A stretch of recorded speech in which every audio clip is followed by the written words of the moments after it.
You're watching Global Trade This Week with Pete Mento and Doug Draper.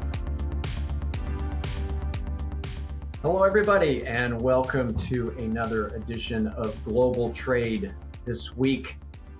Pete is on assignment, and so Keenan is filling in for us again. Keenan, I think this is your second time in 2 weeks that you've filled the slot, the void, if you will, in this show. So I want to say in advance, thank you very much. So how does it feel to be the stand-in in your back-to-back weeks? Back by popular demand.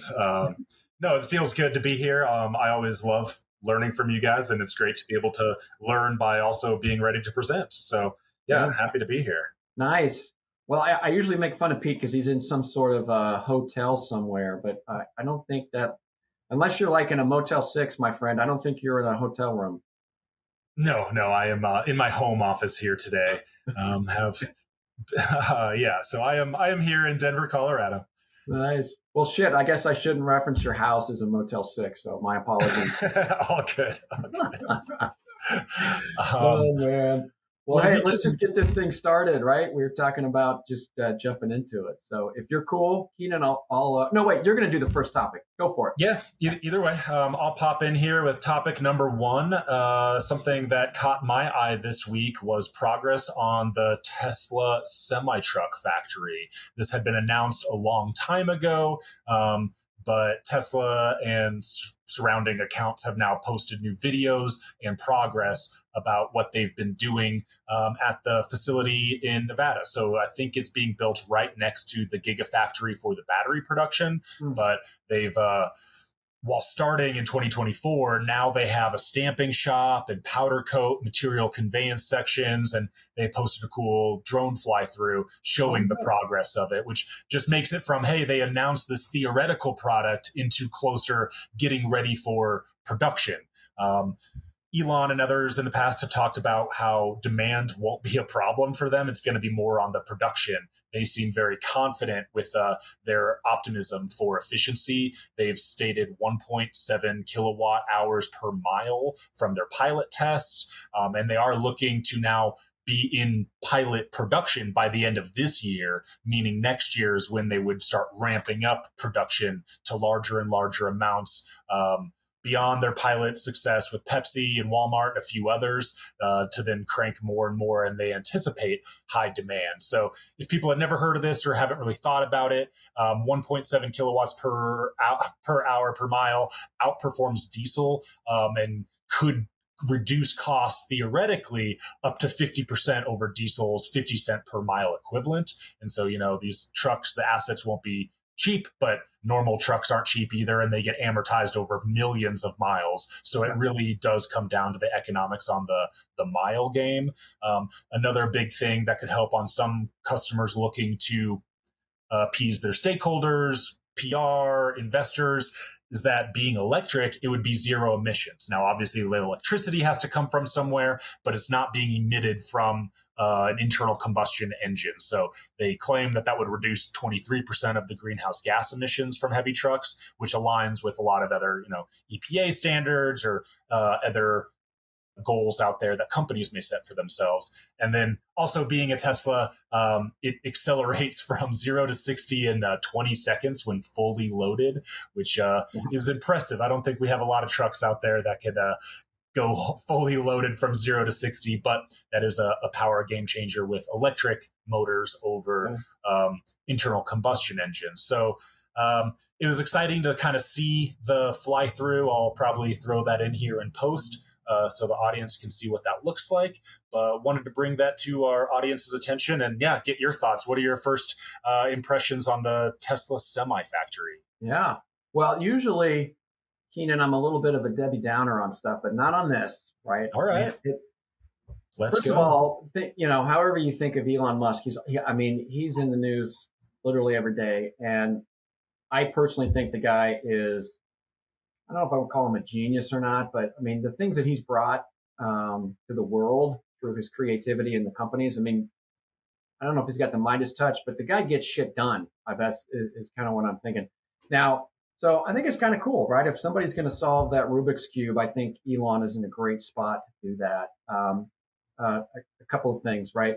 So one, I'm glad that you clarified whatever the 1.7, gigawatts, 1.71 gigawatts, right? Was that from Back to the Future? Kilowatt hours per mile. Yeah. So that's cool because I'm like, that sounds, I guess, big, important. So I'm glad that you clarified that, and it certainly is. That statistic is pretty amazing. The 0 to 60 is pretty amazing, and yeah, I hope the only thing I would say is I hope it doesn't go the way of the robo-taxi where they talk about it and just it's getting kicked down the road where, it's 2027, 2028 and nothing's really rolled off that factory floor. But, if there's anybody that can do it and solve that Rubik's Cube, like I said, I think Musk and his background and expertise with Tesla, I think is a good spot. Now, how many people are going to engage it? In my opinion, it's going to be the big guys, right?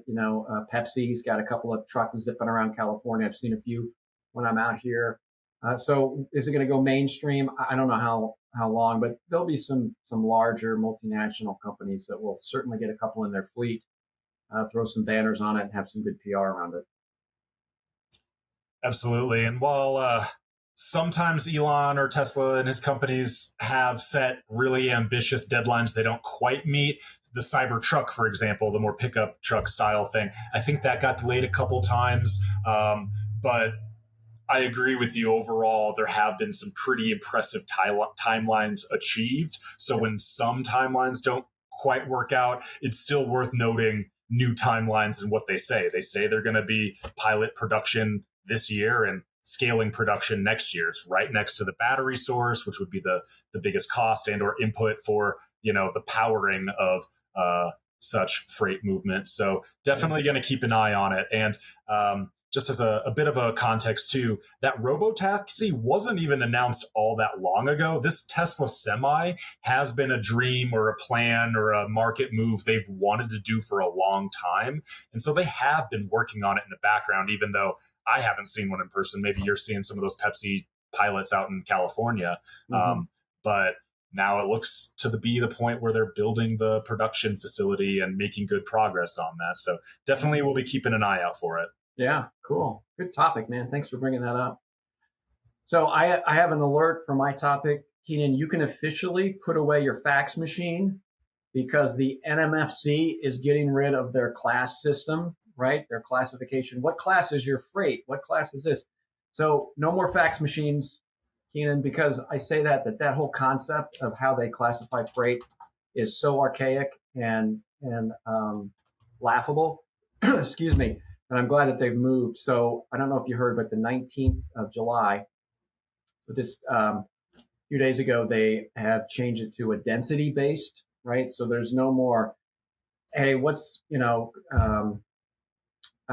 class, 60 is some NMFC code of 17.85-7, right? I mean, that's so archaic. I mean, literally, that's how things were done in the 80s and right before and after deregulation. So anyway, I think it's great. I think, freight forwarders and people like CAP, you've been using density-based pricing for a long time. So I think I love it because it's going to be more transparent and there's going to be more consistency. It's just like whenever you import with a tariff, you're like, hey, if I import it in this fashion, it may be worth X% duty rate or that fashion. But the same thing with the NMFC code, right? There's no debate anymore. It's linked with height and the density and the weight, right? It's pretty simple. So the transparency I like. It'll streamline the process, but here's where the rub is, right? And I think this will just be during a transition, and that transition could be, a year or something like that. Is that what is the argument that says no? I dimensionalize this pallet and I weighed it, and it's X the weight per cubic foot, right? And then the LTL carrier gets it, and they're like, no, it was actually an inch wider or taller or whatever it may be. And then the debate and the discussion of you're wrong, no, I'm wrong, and justification and proof and all these different things. So I think that's going to be a friction point for a while, right? But it'll all shake out. But yeah, I think the only negative is that I think there's going to be higher cost on some of the heavier shipments, as counterintuitive as that as you think that, hey, here's a pallet of steel, right, or a pallet of nuts and bolts, and because this shipment may have been a little bit taller or wider than the one I did last week, the density changes, and so the classical class will change. So I think versus just, hey, a screw's a screw and a bolt's a bolt, regardless of how many are on a pallet. Based on weight, the density is going to come into place, and I think that will be a little learning curve as well. But overall, you know what? Throw the fax machine out the window. We don't need to play in that world anymore, and I'm pretty excited about it. Absolutely, it's nice when things get modernized. I need to keep learning all the new details of this, but since you shared the story, me researching it into it briefly, it looks like people are optimistic about carrier efficiency. And to your point, that's probably, again, those efficiency gains are going to be seen for more of the like normal freight, right? The things that do get moved regularly, planned ahead, those LTL type things. Having this new classification system might make it more efficient for them.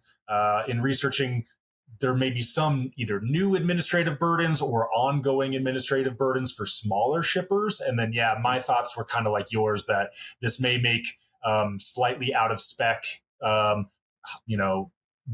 shipping a little bit harder or a little bit more expensive, but it remains to be seen, right? If they're more efficient on the main stuff, maybe they'll be able to offer better rates on the out of spec stuff. So definitely a good story to bring to my attention as well as our audience, so people are aware of the new classifications. Yeah, good stuff. All right, Keenan, that brings us to halftime. Pete always says it's my favorite part of the show, which is the second favorite part. We're here for topics and global trade and bringing the people what they want, but it is fun to hear some crazy stories out there. And your company helps put this podcast on, Keenan, and we appreciate that. So I want everybody to visit caplogistics.com. Keenan wouldn't be here. I wouldn't be here. Pete wouldn't be involved with this without Cap. So namaste, my brother. I appreciate it. Namaste. Cool. Well, I'll go first on mine if you don't mind. Sure. And I saw this article, and I'm going to call this fake news. Keenan, like a couple of weeks ago or maybe a week ago, I may even refer to this as the biggest hoax in the history of meteors, right? So there was the largest piece of Mars on Earth sold at an auction for $3.2 million. And first of all, I'm like, what do you mean largest piece of Mars on Earth? I didn't even know we had anything related to Mars on this planet, right? Mm-hmm. But apparently it was a 54-pound rock, right? They named it something like NWA 1678 or something like that, right? Great memory. I have it pulled up in front of here. Yeah, good call. Yeah, I cut and pasted a few things, but so found in the Sahara Desert by a Nigerian meteorite hunter back in 2023. That sounds like the script for a terrible movie, first of all, right? And then they say it was blown off the surface of Mars in a massive, explosion, traveled 140 million miles, again, terrible script for a movie. But I don't know, man. How do you know it's from Mars, right? I mean, somebody on the show that's listening or watching will say, well, they tested it and they did this and they have some samples from Mars because of this rover or that rover and, yada, yada, yada. And it's a rock from Mars and it gets 3.2 million. So I think that there's that's crazy. I don't know what to think about that one. I don't have my tinfoil hat on and I'm not a conspiracy theorist, but I don't know, man. That seems really unlikely to me that 140 million miles validating it's from Mars. I don't know. I think the story is a little suspect. I don't know if you heard about that one or have any comments on this fake news related to Mars meteors. So I had not heard of this new record Sotheby's auction for the largest known Mars meteorite, but I'll put on some amateur aeroscience and or maybe a little bit of tinfoil hat. One, you should always be skeptical of collectibles, things like this. There was I don't follow sports memorabilia, but wasn't there like a major multi-$100 million sports stuff that just came out to be fake recently? So where there's the demand, people want to buy rocks from Mars or something. There could be someone trying to sell them a piece of concrete or some other looking rock that it's like, yeah, this one's from Mars, totally. On the other side, I believe we have lots of Mars meteorites on Earth. There's quite a few of them, and I think how they determine it is, yeah, like you mentioned, sort of using mass spec and analyzing the rock and seeing what is the one rock made out of. But two, I think they use a lot of gases to try to like confirm, oh, this has the gas signature of the atmosphere on Mars as opposed to our oxygen-rich environment, et cetera, here on Earth. It makes it look different. But yeah, I believe we have quite a few of those meteorites. Now, I think the mainstream science will say that happened a long time ago. The more fun and tinfoil hat conspiratorial thing is more of the Velikovsky or the electric universe type perspective that then claims these Mars meteorites happened more recently in Earth and human history, and that may influence some of the myths of why Mars is the god of war, right? There were a lot of meteorites coming from Mars impacting Earth and led to all the stories about why Mars is the god of war, etc. So anyone else looking for more of the tinfoil hat stuff, I would point you towards the Thunderbolts project. About 10 or 12 years ago, they came out with a full documentary about Mars. Very fascinating. Can't do it justice here, but would check that out.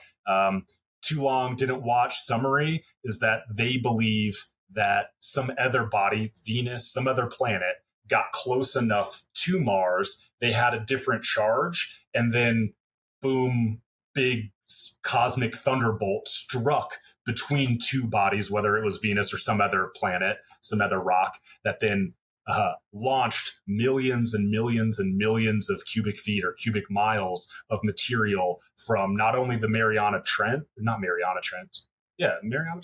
What's the big trench on Mars? I'll look it up while talking. Yeah, launched all that material as well as the crust from like the whole like northern side of the planet. So I think it could be real just because I've known that there's been lots of other Mars rocks on Earth. And at first, even like 50 years ago, people didn't believe it. But then it's like, oh, wait, here's another one. Here's another one. Here's another one. Turned out Earth got showered at some point, 10,000 years ago, 10 million years ago, quite a few rocks from Mars. But good to be skeptical. There was also a case over 10 years ago now that a piece of moon rock that was given to the Dutch from a U.S. ambassador to the Netherlands back in the 60s or something. Everyone died. It got passed on to a museum and then turned out it wasn't from the moon. It was a piece of petrified wood or something. And so it was one of those things where it was given as moon rock, but turned out not to be moon rock. And that was from the U.S. government, let alone a private auction. So you should always double check the provenance of your space rocks. Yeah. Well, the thing is, Keenan, you know what? I was outside today and I was able to capture some heat from another celestial body, and it's called the sun, and I'm going to sell it to you for $3.2 million. Ooh, that's a pretty good deal. All right. I don't believe any of it. I think it's crap. So anyway, this part of the show, Keenan's brought to you by your company, Cap Logistics. So we appreciate that. Yeah. And we'll flip over to the second half of our show. One more halftime topic over the weekend. Oh, shit. I forgot about that. My apologies, Keenan. All good. And kind of a transition into your next topic, but kind of on the fun zone. It looks like in Chicago over the weekend, there was a ball python that got loose on a commuter train. So we all remember snakes on a plane. TSA generally doesn't like that, at least without the proper enclosures. But this was snakes on a train, and the local fire crew was able to safely rescue the python. It had crawled up into the control panel and had escaped, but was safely returned back to its owner, who was apparently dressed up as a pirate. So, I guess parrots are not the only companion animal for pirates, but this one pirate's Python got away. So happy to see it was a happy ending for everyone involved. The firefighters crew kind of thought it was fun. And I'm sure the Python and its owner are happy to be reunited. Yeah. Yeah. Well, Keenan, sorry to cut you off on your halftime because you told me about that one. And I don't, man, if anybody other than a pilot or a pirate stood up and said, that's my Python, I would be incredibly disappointed. I don't know. I have no other comment other than that, than the fact that it was a dude dressed up in a pirate suit who claimed the Python. I love it. That story just speaks for itself. Could have been a part of his shtick for events. I don't know the pirate's business, but yeah, makes a little more sense, even in a weird sense, compared to a random commuter of like, this is my, companion or helper. Seeing IPython is harder to believe. Yeah. Pirate makes sense in a weird way. Yeah, exactly. Cool. Well, let's jump into the second half of the show. I'm going to go first so you can end us, right, if that's okay. Sure.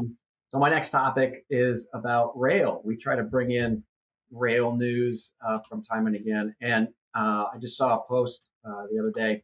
The Union Pacific and the Norfolk Southern are in early merger talks to create the first like coast-to-coast railroad of Class 1 railroads, right? So Pacific to the Atlantic, and they're in talks, right? Kansas City Southern and Canadian Pacific did this back in like April. They went north and south, so they connected Mexico and Canada. And this is, going coast to coast. So, is it going to happen? I don't know. I mean, here's the gist of it. Everybody's going to say less choices, higher cost, right? But there are certainly efficiencies to be gained. So you're going, coast to coast. Is the network going to dramatically change? No, you're still going to have to hand off cars at switch yards and things of that nature, right? So I can see the point of, there's less options out there, so costs are going to go up. And then the regulatory nature of the railroad is just astronomically difficult and takes time, right? And so the fact that they said early merger talks leads me to believe that this is a conversation that we're going to have well into 2026 and may or may never happen. But I like the idea. I think in this day and age, you need to go coast to coast as efficiently and as smooth as possible. And the logistics world is not changing; it's speeding up, and the requirements are more demanding than ever. So I like it. I think regulatory is really going to slow it down, and who knows if this will really transpire. So that's my take on that one. I think that makes a lot of sense. And looking into it, it seems like people are anticipating a possible antitrust review from the Surface Transportation Board of the U.S. government. So there could be some of that. It's too big. It would create a monopoly. Maybe you could increase rates, things like that unilaterally if there's no competition. So those are concerns you mentioned and will probably slow this down. Though there could be very real gains to be had by cutting redundancies and boosting intermodal, having it kind of coast to coast like that. So definitely something to keep an eye on, even if it's not going to happen overnight or super quickly. It's good to bring to our attention so we know that there is interest out there. It seems like investors are interested in this. The other aspect I saw on this was that we should probably also expect or watch for union opposition. There may be a labor component that doesn't necessarily like the terms or ideas of this, and that could be an additional stakeholder pressure point and whether or not this goes through. Yeah, nailed it. I like that last comment, Keenan. I'd not thought about that one. So, yeah, bottom line, it'll be an interesting topic that we will talk about and then talk about and talk about again before something transpires or the whole idea gets killed. But anyway, excuse me. All right, bring us home, my man. What's your last topic? All right. So for last topic today will be U.S. trade policy updates. I am not Pete Mento, but I do try to keep an eye on this stuff, even as it does change quite regularly.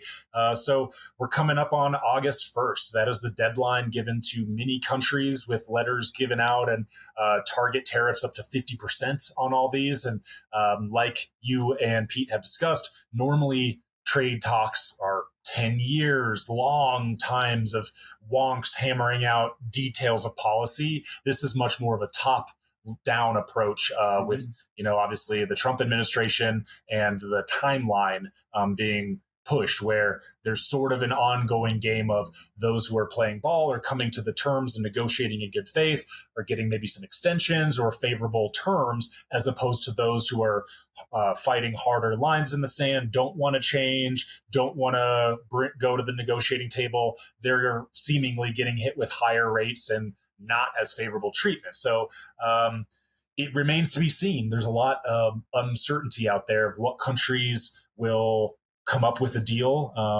and get favorable treatment, or are large amounts of goods going to be now subject to large amounts of tariff pretty quickly overnight, as this date, August 1st, is coming up rather quickly. I believe China currently has a little bit longer, August 12th, but then they're actively talking to try to push that out even farther. There's, just more work to be done to get everyone happy, all the internal players that are, right, under protectionism or different sorts of things that the constituents of each country's leadership, right? There's also seems to be a little more tension with the EU. I saw a quote of, quote, nastier than China, end quote, in negotiations. I think maybe hoping for lower stuff, but then not actually getting it by not working with the negotiations. So we'll see. I think that Europe one is a big one. People are commenting that would have a big impact on the euro area and could really slow their growth in the second half of this year, according to JP Morgan, if these talks don't come to fruition. Obviously China's been a big topic of a lot of this stuff. There has been a little bit of progress, a little bit of setback. There is that sort of trade truce, and now they're allowing NVIDIA to do some chip sales. And there is now, again, the rare earth exports.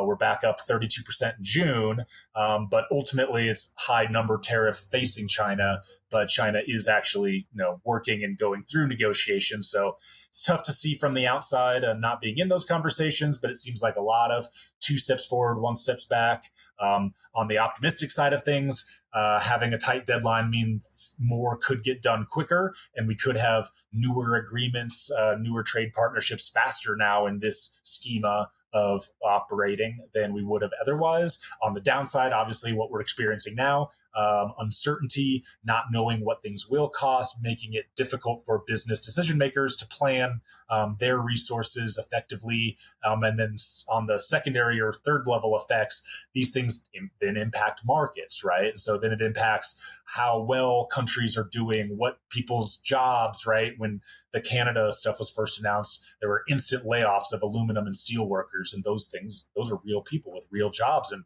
those people would be buying goods and services. And so there's that macro growth aspect of it all too. So on the unfortunate side, lots of uncertainty and more to come. On the optimistic side, maybe there will be some new deals, some new clarity, some new goals. Though, that is being optimistic. First takes, thoughts, ongoing situation with U.S. trade policy. Yeah. Well, here's a couple thoughts on this, right? Is negotiating, in my opinion, negotiating a trade agreement is not the same as negotiating a real estate transaction or something that's contract related where you go back and forth and back and forth. There's too many people impacted. There's too much uncertainty where people are just paralyzed, right? Last week or 2 weeks ago, we spoke about the concept of an uncertainty tax, right? Yep. Like this, the tax because I don't know what I should do. So my take on that, Keenan, is what I have seen in the warehousing business is that there has been an increase in warehouse demand, specifically in the Southern California region. And I think people are just done, right? Like I have to run my business. I have to make decisions for the benefit of my employees, for the benefit of my customers. And right or wrong, I can no longer wait. I have to make a decision. And whether this August 1st gets kicked to September 1st or whatever, I'm seeing in my world through the warehouse lens, people are done. They're done messing with this stuff and they're moving forward. And they're doing it in different ways and more strategic, where maybe more cross-docking and not bring stuff, directly into the old model of into a warehouse and do fulfillment. Because I've seen a lot of cross-docking requests and things of that nature. But Keenan, people are done. businesses, from what I'm seeing, are just done waiting. They have to make decisions for the betterment of their company, and what comes, because waiting on somebody else to negotiate a deal and go back and forth, and the evolution and the uncertainty, I'm seeing people are done with it. So I don't really. August 1st, August 8th, August 20th, just make up a date, right? People are going to miss back to school. People are going to miss holiday, and they've lost enough business because of the chaos since April that people are done, and they're moving forward, right or wrong. So it'll be interesting to see how this continues to transpire. Absolutely. There is an uncertainty cost, and that's the hope, is that the uncertainty will diminish. But if the uncertainty is a new norm of uncertainty, I think you're right. People just have to keep acting. You can't just passively wait as an investor, let alone an active participant in business, making decisions with capital and people and teams.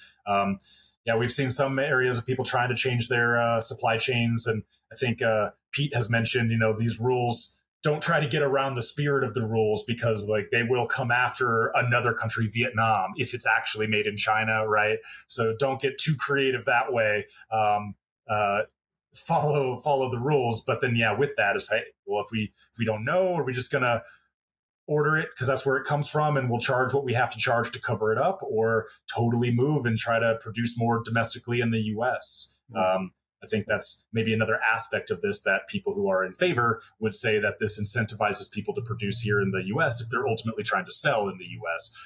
But hopefully we'll have agreements and less uncertainty and more cooperation with fair deals for everyone, and being able to invest and plan for the future would definitely help. It seems like there's been some U.S. consumer sentiment improving. It's kind of weird how this stuff works, where now people are just kind of used to the uncertainty, and then that's the new normal, right? And so even though the deadlines are coming up and there hasn't been a lot of solutions, consumer sentiment's going up. But if this stuff spirals out of control, hotter economic warfare type stuff could just further impact inflation and increase the costs of things, which then could have major impacts. So always ongoing. There's always more to learn with this, but checking in this week with some U.S. trade policy updates. Yeah, I like it. What a great way to end the show, Keenan. Trade policy updates. That's what Global Trade this week is all about. And if it's happening in global trade, we're going to be talking about it, whether that's me and Pete, whether that's you and me, but neither one would happen without Cap Logistics, and we appreciate the support you've given us over the years. I think we're at episode 203 now, or 204. So pretty stoked about that. So anyway, I want to thank everybody for joining us today, listening and engaging. Please give us your feedback. And I think we'll wrap this one up for another edition of Global Trade this week. Thanks, Doug. And thanks everyone out there. Have a great week. All righty. Take care.